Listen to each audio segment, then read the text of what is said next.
indo.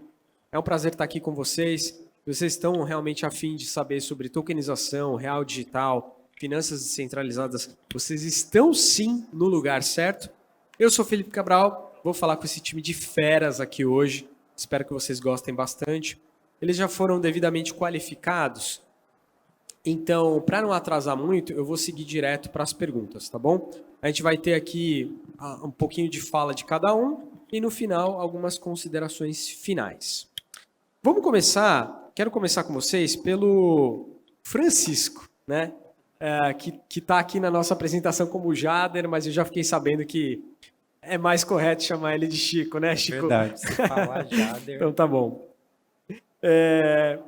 Francisco, eu queria que você começasse comentando um pouco para a gente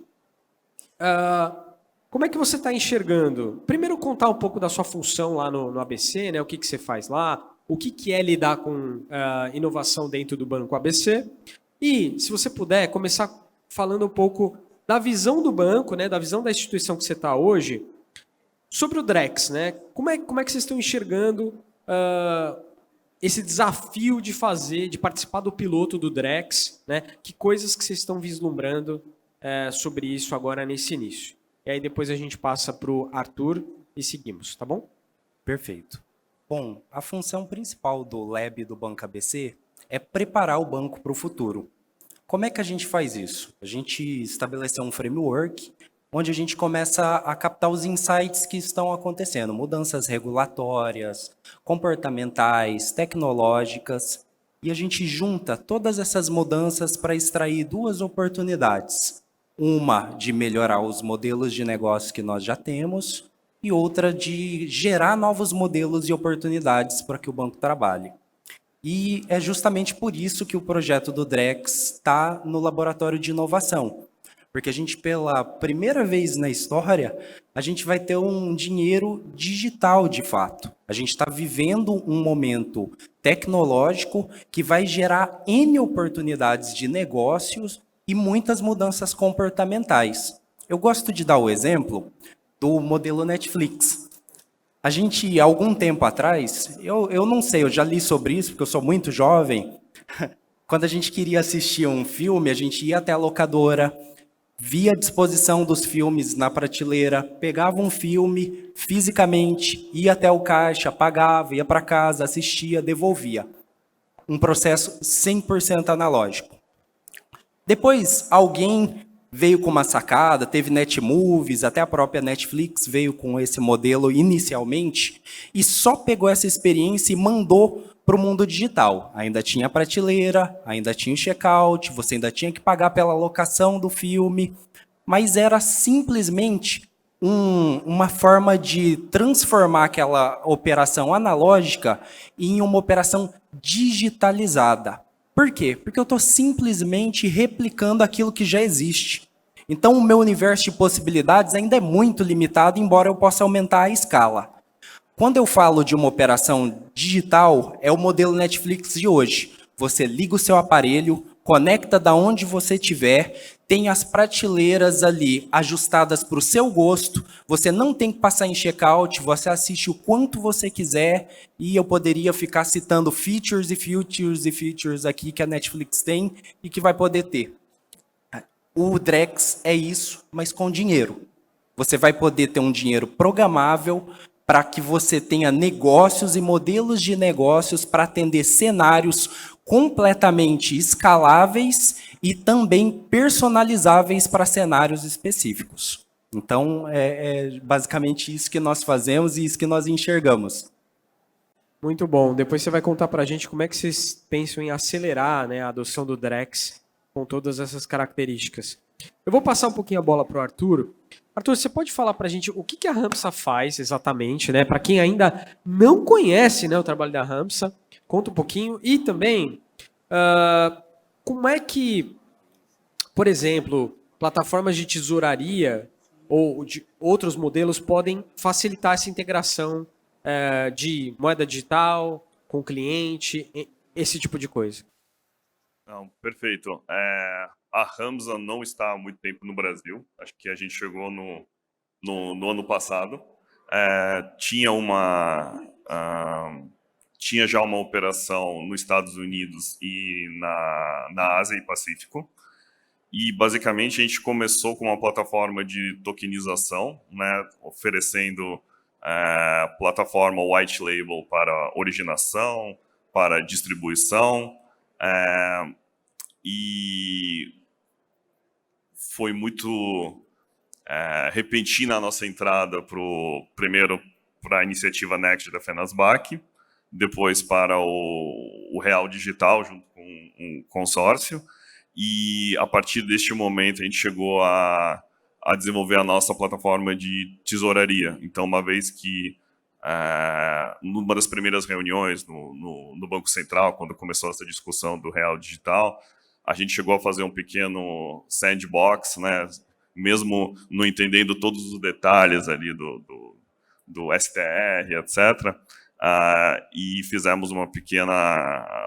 Como seria, né, essa maquete, vamos dizer assim, essa prova de conceito que teria um banco A, banco B, também uma visão do Banco Central, como ele veria isso. Então, a gente até trouxe na nossa submissão um exemplo de como isso poderia funcionar. Obviamente, uma vez que a gente viu os contratos de fato, a gente viu que tinha muita coisa que era diferente, mas era a partir disso que começou a evoluir a nossa plataforma de tesouraria, né, justamente para ter como administrar a parte de atacado e de varejo, né, o CBDC e o DVT e MET. E a partir daí, o que a gente tá oferecendo agora é tentar da melhor forma dar conforto para o tesoureiro, né, que vai operar com as reservas, então uma jornada, em caso de uso semelhante de um piloto de reserva. Então, esse é o nosso grande desafio, que está mais na usabilidade, e oferecer, como a gente está implementando a parte do cliente também, para o cliente não tentar complicar demais, né? Tentar replicar algo que ele já experimenta dentro do e-banking, né? E aqui é um jogo diferente, então deixar mais transparente para o tesoureiro e talvez causando menos atrito, né, causando menos estranheza para o cliente final. Seria isso. Maravilha, quero saber mais. Depois você me conta mais disso aí, que eu adorei saber dessa solução. Vamos passar para o Cesário. Cesário, quem ainda não conhece a LoopPay, né? Poxa, acho que muita gente, com certeza, mas para esse pequeno percentual que ainda não conhece, o que a LoopPay faz?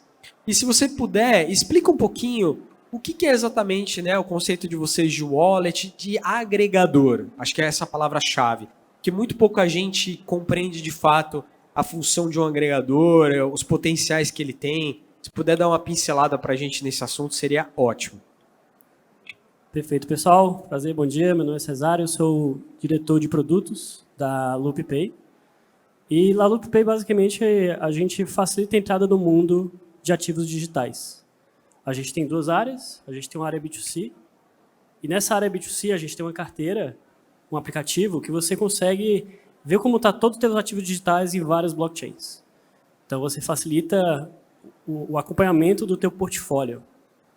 A gente está servindo muito bem esse cliente que é o Web3 nativo, que tem várias MetaMasks, enfim, ele tem vários ativos distribuídos em várias redes.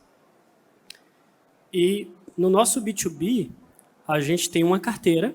Então, da mesma forma que a gente acredita que as pessoas deveriam facilmente entrar no mundo de ativos digitais, as empresas também. Empresas e instituições financeiras, né? Então, a gente está junto no DEX aqui com o consórcio.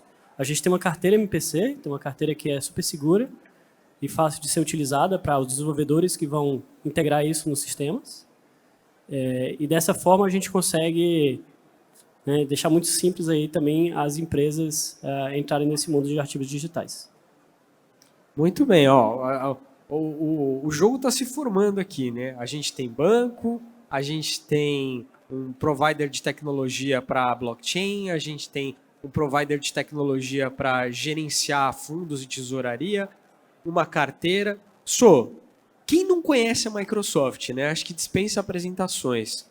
Mas eu queria que você comentasse um pouco por que a Microsoft está nesse consórcio, obviamente que está em outros também, mas por que a Microsoft está nesse consórcio? Qual que é o papel da Microsoft nesse conjunto aqui do piloto do Real Digital?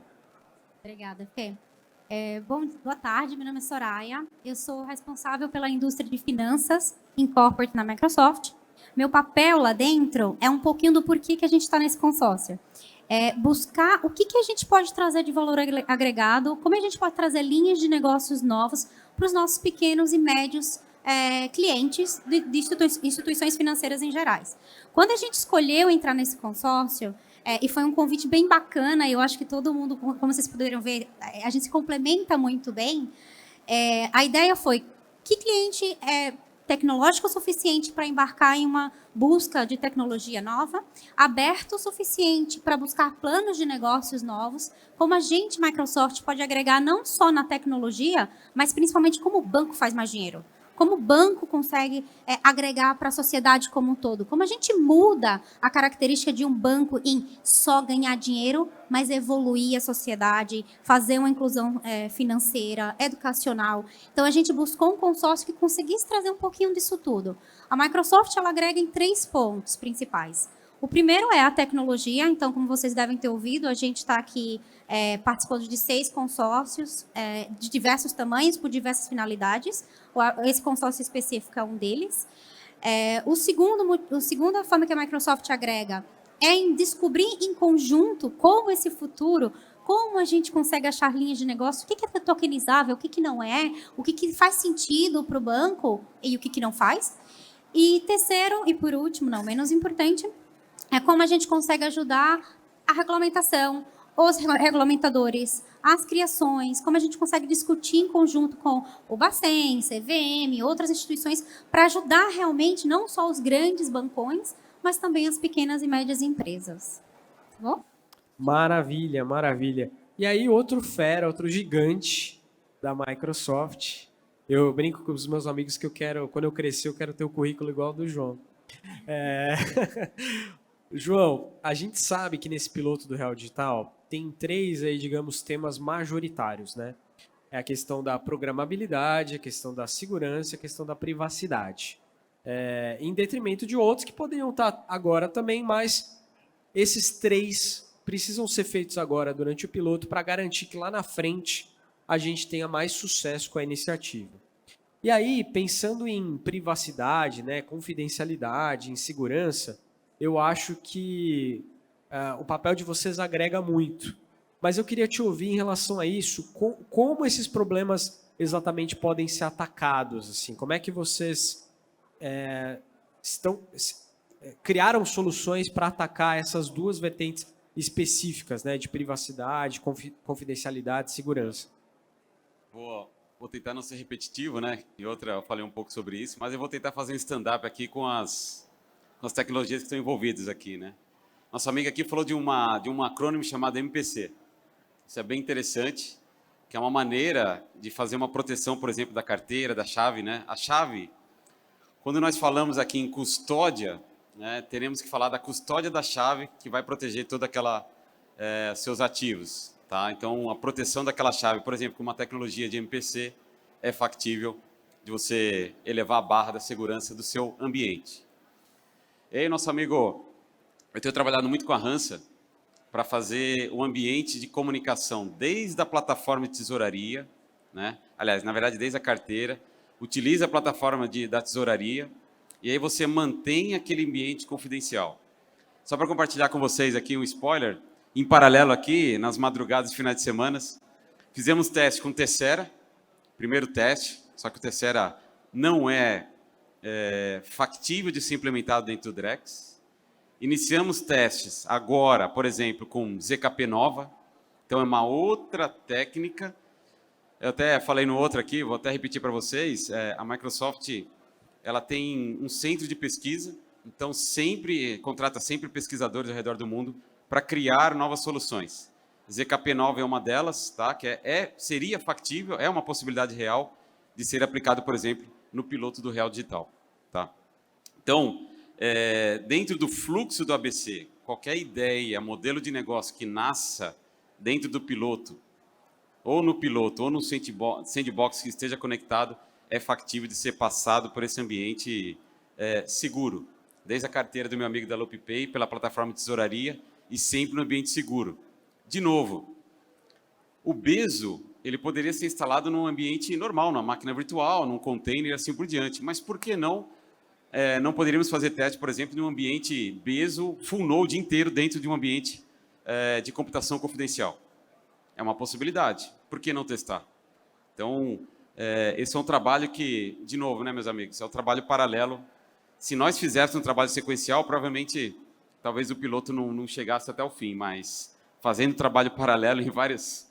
Igual clock de CPU, eu gosto de fazer uma brincadeira, né? Sempre trabalhando em clock de CPU, faz o teste com a ABC.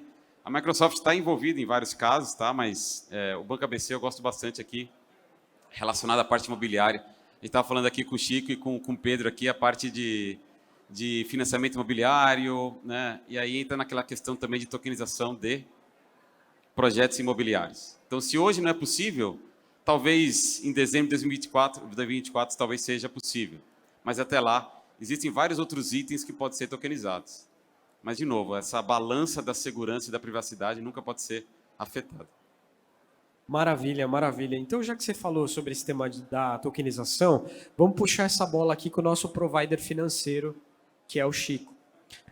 A gente está vendo há alguns anos vários projetos sendo tokenizados em infraestrutura pública, certo? Então, tokens ERC20 na Ethereum, em outras chains aí, tokenizando vários tipos de ativo. Mas, dessa vez, vai ser a primeira oportunidade que a gente vai ter de tokenizar coisas numa infraestrutura com moeda digital do nosso Banco Central ou com moedas tokenizadas de bancos privados no Brasil.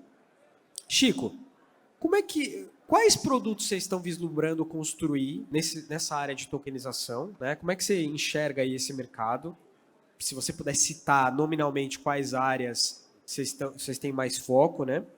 E eu queria saber também se isso vai expandir negócios no Banco ABC a partir do momento que vocês tiverem esses produtos tokenizados na casa. Isso vai gerar mais business? Não vai? Como é que você pensa? Como é que vocês têm pensado em termos de oportunidade nova para o mercado tokenizado? Tá. Pode parecer um clichê o que eu vou falar, mas tudo que a gente tem feito é pensando em melhorar a experiência do cliente. Por isso, nós optamos por buscar os melhores parceiros que a gente conhecia dentro dos seus segmentos. Por isso, a gente tem optado por desenvolver a nossa arquitetura, a nossa infraestrutura e a forma de como a gente pensa em produtos também para esse futuro.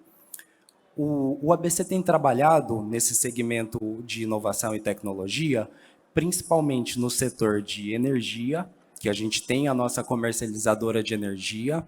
Nós temos trabalhado também em M&A, que é uma competência que o banco é até reconhecido por outros players por também atuar. É um segmento super interessante para a expansão de negócios.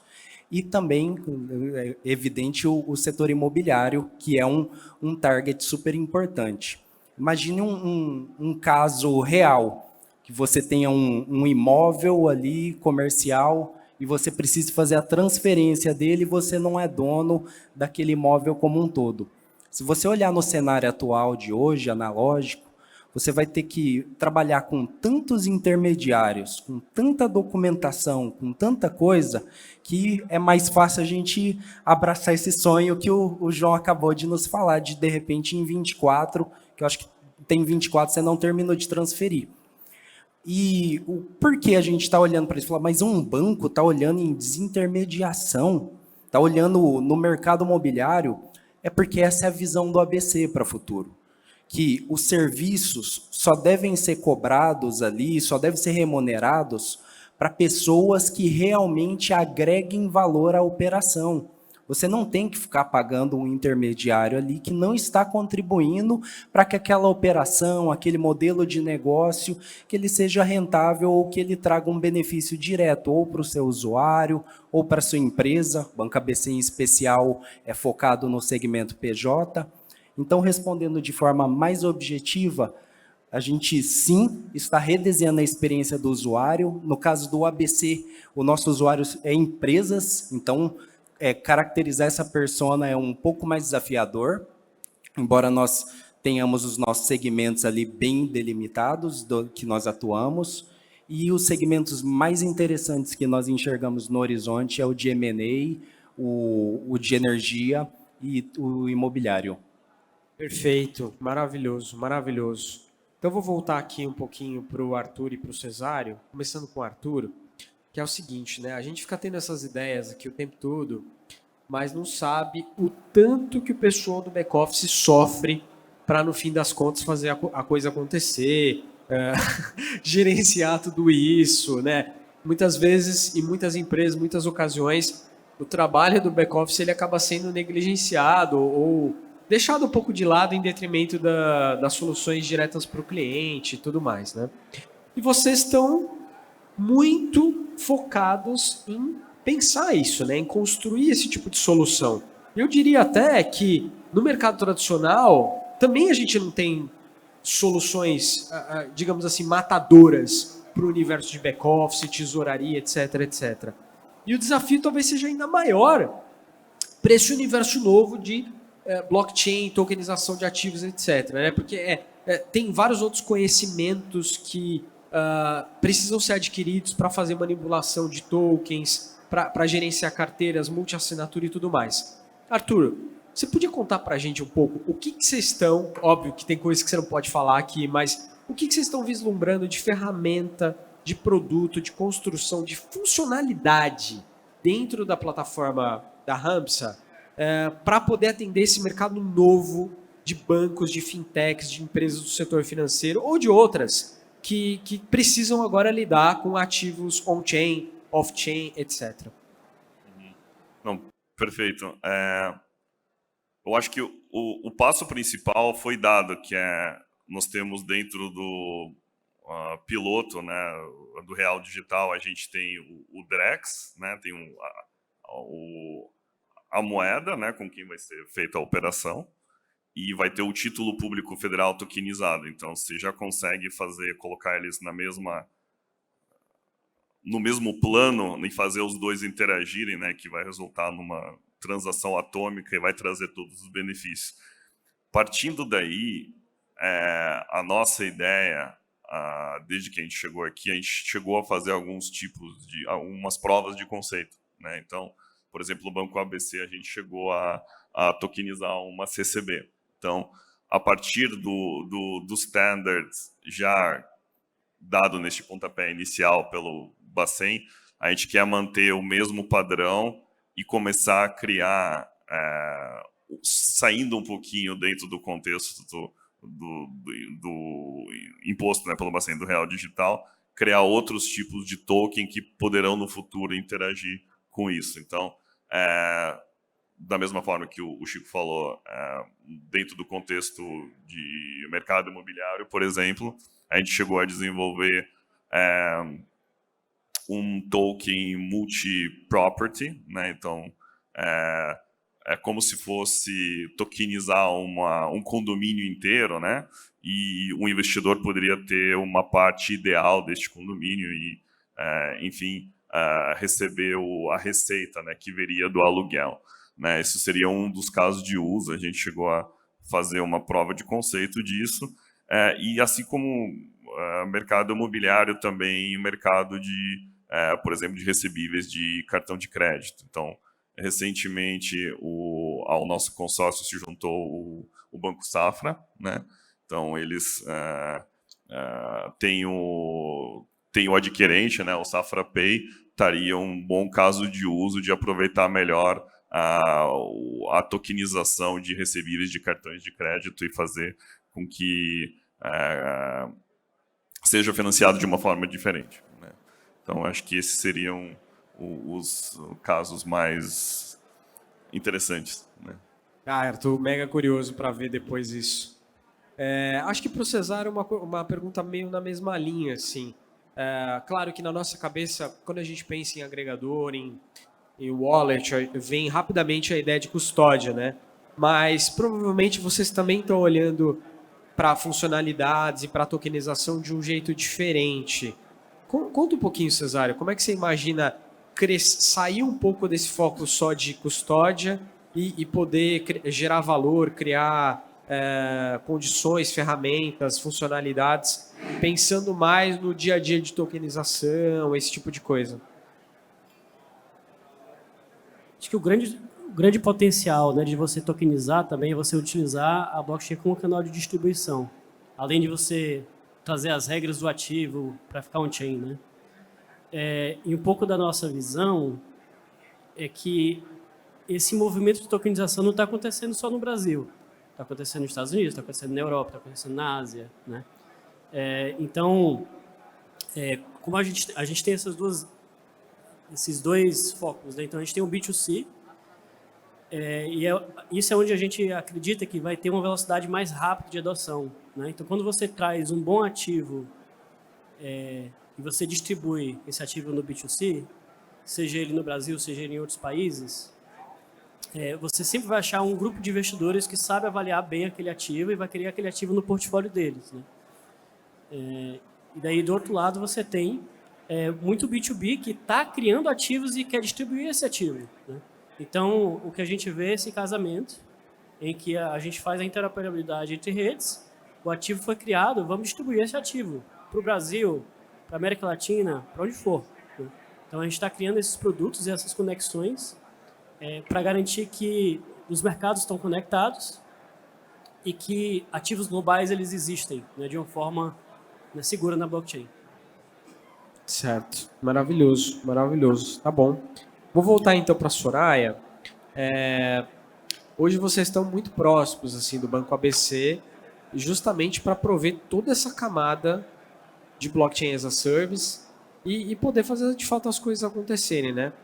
Mas como é que isso de fato se conecta com a estratégia de levar mais, gerar mais valor para a pessoa jurídica lá dentro? Eu queria te ouvir em relação a isso, assim. Voltando até um pouco para o que eu estava falando com o Francisco, assim, de cases, oportunidades, como é que você acha que a gente vai evoluir daqui para frente em relação a isso? Não, maravilha. Uma linha de negócio só é boa quando ela é aplicável realmente, né? Então, se a gente pegar os 3 casos que o Chico trouxe aqui, ele trouxe, olha, a gente quer ampliar no mercado imobiliário, a gente já faz trading ali da parte de energia solar, e a gente faz a parte de M&As. A gente é muito forte fazendo aquisições, né? Ajudando nas fusões e aquisições. Se você pegar esses 3, só que do ponto de vista agora do cliente, ou seja, na verdade da pessoa física, da ponta, tem algumas vantagens. Algumas são muito claras e a gente já deve ter discutido em bastante painéis. Eu vou ter menos intermediários, vai ficar um serviço mais barato, eu tenho uma plataforma única onde eu consigo conectar. Mas imagine o seguinte, hoje eles não conseguem vender no mercado secundário toda a parte de energia. Agora você pode. Então você traz uma necessidade real do mercado que hoje não é atendida e que a tokenização consegue.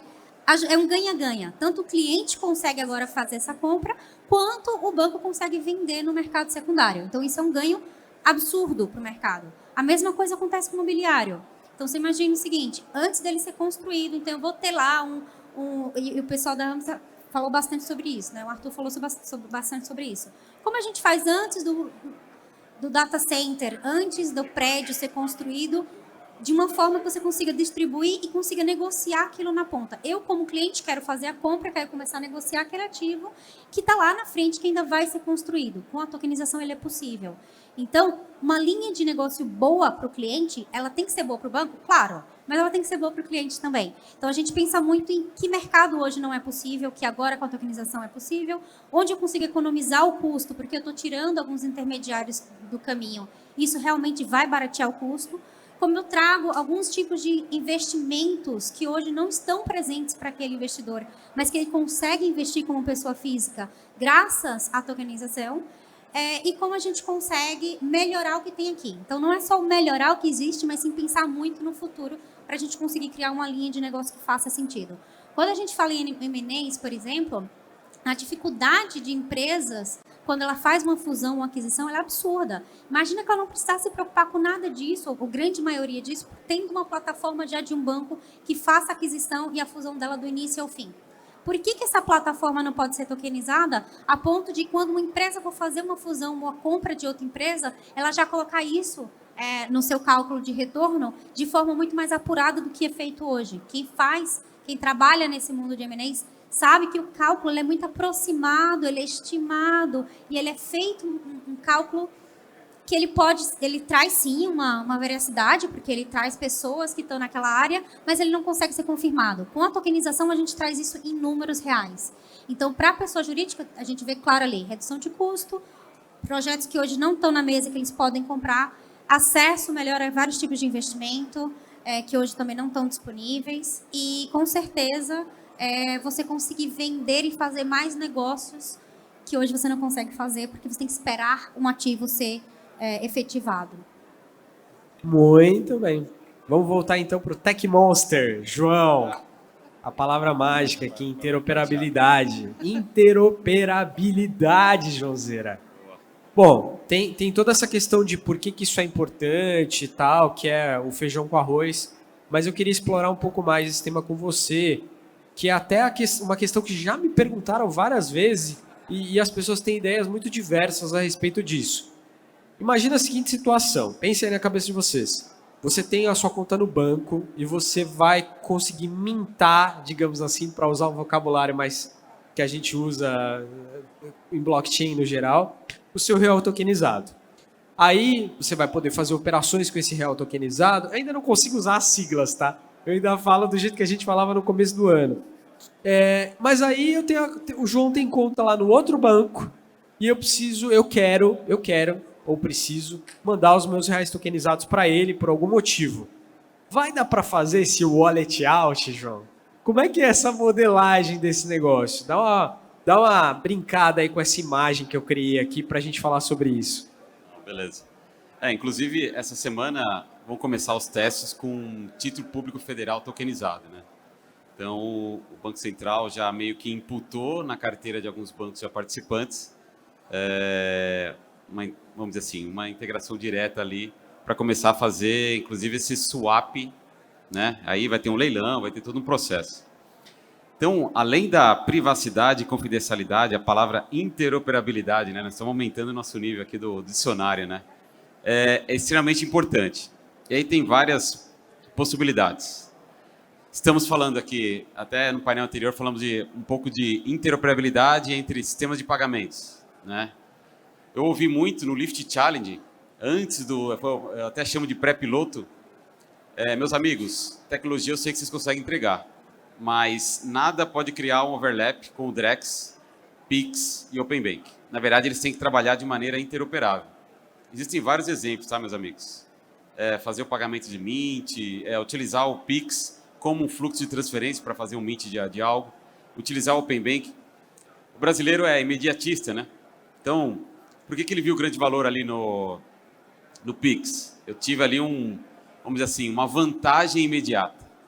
O Drex, eu tenho quase certeza que vai ter uma característica muito, ser 24/7, redução de custos, né? Isso é extremamente importante. Quando você atrela algumas características, você aumenta ali o NPS do banco através da melhoria da qualidade ali da experiência do usuário, né? Então, se nós pensarmos nessa camada de interoperabilidade de Pix, Open Bank e qualquer plataforma de blockchain, no caso aqui, por exemplo, o Bezo, sim, é uma possibilidade. Mas, como vamos falar aqui que nós tokenizamos fundos imobiliários na construção de um shopping center. O Banco ABC ele vai criar um marketplace de carbono para aquele shopping center, né? Então, hoje, muitos bancos, por exemplo, compram créditos de carbono. Então, dentro desse fluxo de fundos imobiliários para a construção de um shopping center, o Banco ABC pode ser ali o ponto focal. E esse é um ponto interessante também, que eu até não posso esquecer de falar. A desintermediação, ela não vai ser imediata e muito rápida. Ela vai ser gradual. Mas nem mesmo o banco, nesse piloto do Drex, foi desintermediado. Pelo contrário. O banco, ele na camada 2, né, do Drex, ele vai ter a responsabilidade do QIC, anti-lavagem de dinheiro, oferecimento dos produtos. E aí que entra toda a parte de trading, de PIX, de Open Finance e todo esse ecossistema e agregação, igual o Cesário comentou. E aí entra na questão da interoperabilidade, por exemplo, entre plataformas diferentes. Existem algumas maneiras, a Microsoft colocou uma camada chamada CCF, que faz uma conexão entre diferentes plataformas de blockchain ou DLT. Às vezes tem gente que fica nervosa, né, que chama o beso de blockchain ou até mesmo corda de blockchain. Então vamos falar aqui o termo correto, o DLT, né, o Distributed Ledger, para determinar. Mas aí o ponto é, imagine que o Banco ABC, antes do Drex, ele quisesse desenvolver sua própria plataforma de tokenização do projeto imobiliário do Shopping Center que eu acabei de comentar. Ele poderia ter começado o ambiente em Fabric, ou poderia ter começado em Quorum, por exemplo, ou até mesmo criar um ambiente de Bezo com Bezo. Então, a interoperabilidade entre plataformas de blockchain, talvez no primeiro momento não traga tanto valor. Talvez entre ecossistema, beleza. Mas, imagine que aquele crédito ou aquele token seja fungível ou o ABC crie esse canal de comunicação, por exemplo, com um país na Europa, até mesmo outros países que já têm uma moeda já estabelecida. Eu gosto de falar do exemplo da Nigéria, que é o Enaire, que eu falei faz pouco tempo atrás, tá? Mas tem outros 10 entidades de país que também têm essa moeda já estabelecida. Então, essa interoperabilidade pode ser, utilizando algumas técnicas de HTLC, por exemplo, na extensão dessa rede, dessa Layer 2, que eu chamo aí de CCF, que é um DLT permissionado e pode criar uma camada de confidencialidade entre esses dois países, entre dois bancos e assim por diante. Não sei se vocês lembram, até mesmo no piloto, do pré-piloto do Real Digital, teve um banco e a B3 que fez um PVP com o Banco Central da Colômbia. Então, esse tipo de remessa, esse tipo de troca é factível. Ou um PVP, pagamento transfronteiriço. Então, aquele mesmo token poderia ter um leilão e feito uma troca, por exemplo, um exchange, como a USDC, um USDT, para fora do país. Então, são possibilidades que o Banco ABC vai ser essa ponte, né, de comunicação. Então, interoperabilidade é tão quanto importante com a privacidade. Sensacional. Você foi muito além da minha humilde perspectiva aqui, que estamos falando de interoperabilidade entre diferentes instituições, entre diferentes países e também entre diferentes sistemas com finalidades, propósitos, funcionalidades totalmente diferentes, tá?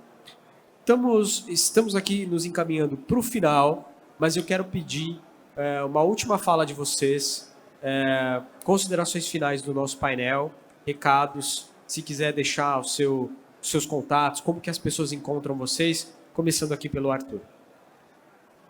Bom, acho que a consideração final é que estamos no momento numa oportunidade única, né? Sendo bem até meio clichê falar isso. A nossa, praticamente, da Ramos, a maior preocupação é entregar agora tudo que o piloto RD propõe, né, da nossa parte, da tesouraria, etc., da melhor forma, para que isso seja aplicado em todos os casos. Então, a gente tem a visão de disponibilizar outros tipos de instrumentos de créditos, né, títulos e etc. Então, a gente tem que atender a demanda atual e a demanda futura também. Então, como uma pessoa mais de produto, eu fico constantemente pensando nisso e espero que todo mundo consiga, né, entregar isso para fortalecer o ecossistema da melhor forma. E basicamente isso. Queria agradecer pelo convite. Eu que agradeço. Valeu. Obrigado. Bom, eu gostaria de agradecer também por todos que vieram nos ver. Quem quiser continuar essa conversa, pode me procurar nas redes sociais, Francisco Prestes, Jader não. E eu gostaria também de convidar vocês a refletir. A gente está vivendo um momento único, tal qual foi a Web 1, a Web 2 foi muito mais de usabilidade. A gente está vivendo um momento único, onde a gente está convergindo uma tecnologia poderosíssima, que é o blockchain, os DLTs, com a regulamentação. A gente tem um regulador, o Bacen, falando, olha, eu estou deixando vocês experimentarem novos modelos de negócio, eu estou habilitando isso. Essa oportunidade para a gente explorar, obter novos modelos de negócio, servir melhor os nossos clientes, fundar novas soluções que beneficiem a sociedade, pode ser única em toda a nossa carreira. Então, reflitam sobre isso, e eu acho que grandes ideias e grandes soluções ainda estão por surgir nessa plataforma. Perfeito. Eu gosto muito da fala dele, da reflexão, e vou colocar mais uma aqui também, se me permite. Aqui a gente tem vários painéis, alguns deles estão falando também sobre inteligência artificial generativa. É um tópico que está realmente aquecido junto com blockchain. Quem quiser conhecer um pouquinho melhor de como a gente pode colocar inteligência artificial generativa e Drex, blockchain, tokenização, faz parte do consórcio, e o ABC ele já está experimentando o uso ativo da inteligência artificial generativa dentro do Microsoft OpenAI, para fazer construção e desenvolvimento de contrato inteligente, para fazer customização para cliente específico. Então, quando você conhecer um cliente que está fazendo uma compra, uma aquisição de um token, quem é aquele cliente, o que é diferenciado, por que eu não ponho a inteligência artificial a favor da gente acelerar e colocar uma coisa mais customizável. Então, quem quiser conhecer um pouquinho melhor, não só sobre esse tópico da inteligência artificial, mas do consórcio em si, a gente passou por muita coisa, deu errado muita coisa, a gente está aprendendo muito no caminho, tecnologia que funciona, que não funciona, joga aqui, tira daqui, e a gente tem uma obrigação moral perante a sociedade de a gente expor um pouquinho e a gente conseguir ajudar uns aos outros. É um tema difícil, é um tema complexo, e está todo mundo aprendendo junto. Então, não só falo pela Microsoft, mas tenho certeza que por todo o consórcio. Se vocês quiserem bater um papo e conhecer um pouquinho melhor, a gente está super disponível, tá bom? Obrigada pela presença e pelo convite, Felipe. Você é super rápido aqui, tá? Agradecer esse grupo aqui, sensacional. A Soraya deixar a bola pingando, eu vou comentar quem gosta de Terraform, quem gosta de desenvolver. O OpenAI pode facilitar todo o desenvolvimento ali dos códigos ali, Solidity, para criar os contratos inteligentes. É uma possibilidade, tá? Então, dá para fazer uma combinação. E uma coisa que é o ritmo da inovação e do pioneirismo, né? Falamos de vários modelos de negócio, mas quem tiver ali a coragem de aplicar aquilo no conceito para melhorar o NPS do banco e melhorar a experiência do usuário, acho que vai chegar, e aí várias ferramentas aí podem facilitar essa jornada. Pessoal, e para fechar aqui, eu acho que a gente está muito cedo nessa nova onda, né, de ativos digitais, de blockchain. A gente está nesse momento agora de definição de padrão, de todo mundo aprendendo junto.